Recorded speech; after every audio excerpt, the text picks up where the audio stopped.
One of the wildest frontiers on earth. The face of a multi-million-dollar tourism empire and a man used to the flashing lights of fame.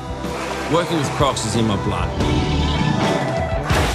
It is the image of a little bit of wild country.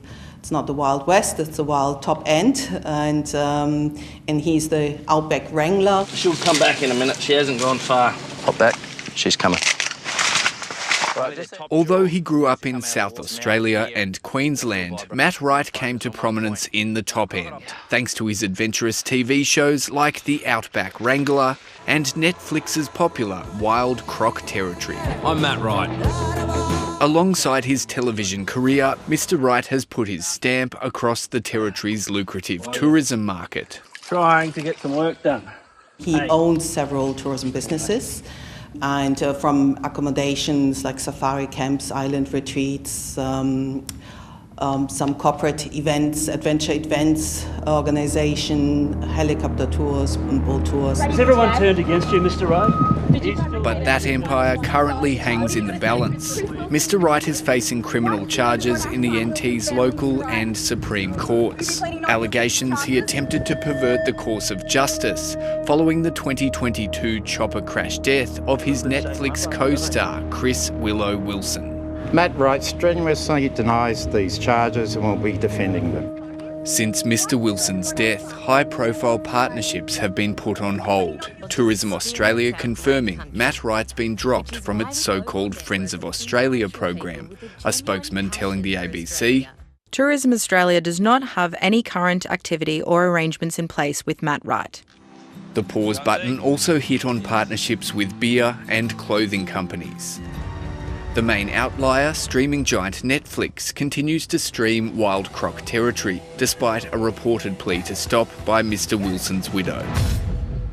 If Netflix would continue with showing it, airing it, well, everyone probably will say, well, it was their investment, it's their profit. Netflix wouldn't comment, saying only that the show remained live on its platform. Tourism operator Mick Denigan knows well the feeling of building a brand in the top end and what can happen when it's threatened to be taken away at whip-cracking speed. Life is ups and downs, you know, the only thing that varies is the depth. Mr Denigan made headlines after he shot an axe-wielding home invader in 2017, an incident from which he was eventually cleared of wrongdoing.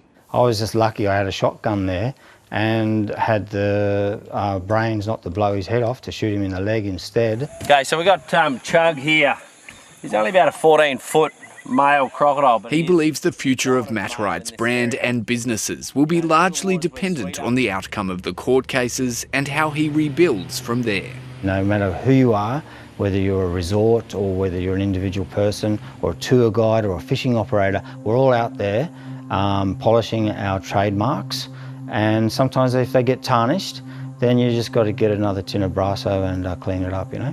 But whatever the verdicts, the future of Mr Wright's businesses and his role in them, after the matters are finalised, looks to be somewhat up in the air.